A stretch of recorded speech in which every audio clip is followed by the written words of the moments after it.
Over Holy Week 2020, we have been looking at what Jesus did on each day of that original Holy Week.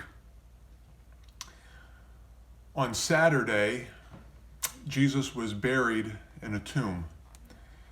His disciples, however, were incredibly disappointed. Their dreams of him being the Messiah, being the king, them being part of a kingdom, all of that was gone. With his crucifixion and death on Friday, their dreams had died as well.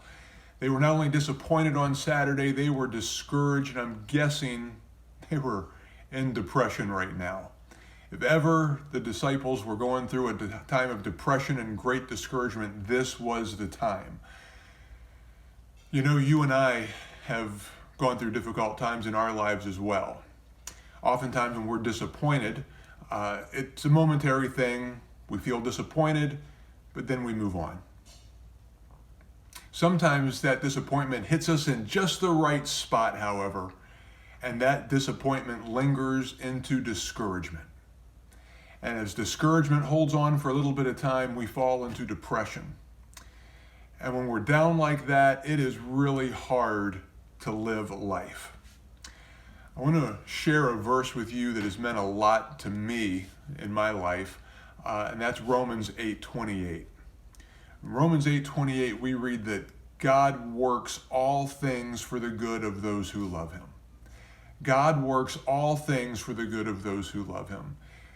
He did not say all things will be good. He said he will work all things for the good of those who love him. That means God takes the good things in our life, the not so good things in our life, and the downright painful, discouraging, depressing things in our life. And he has the ability to take all of those things and bring good out of them. That's our God. He is an awesome God. He is an awesome God. Now, you and I have all been through times where we've hurt like that. We've had relationships that have failed. We may have lost a job. We may have a series of troubles in our life that make us feel like a loser.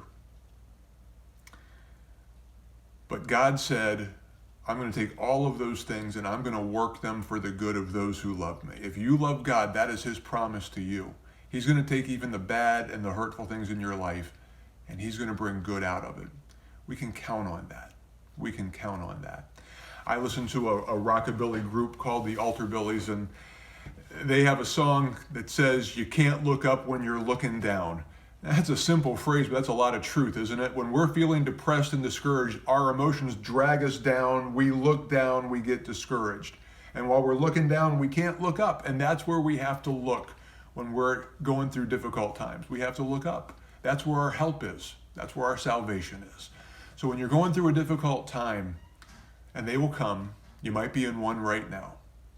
But when that's happening, I want you to remember that verse, Romans 8:28. God works all things for the good of those who love him. And I want you to look up and realize that no matter how painful this time is right now, no matter how greatly discouraged you feel right now, you're not going to be like that forever. And God's going to take even this, and he's going to weave it in with everything else, and he's going to produce something good out of it. You can count on that because God promised that, and God always fulfills his promises. Now, as the disciples were greatly discouraged on Saturday, they had no idea what was going to happen on Sunday. They assumed they'd still be discouraged. They thought Jesus would still be dead. We know the rest of the story, don't we? The disciples were going to have an incredible Sunday, but they didn't know it yet. They didn't know it yet. So I will see you tomorrow on Easter Sunday, and we'll talk about what happened with the disciples that day. But until then, keep looking up, keep trusting the Lord, and remember, he's the one that brings good out of everything. Praise be to his name. God bless you. Have a great Saturday.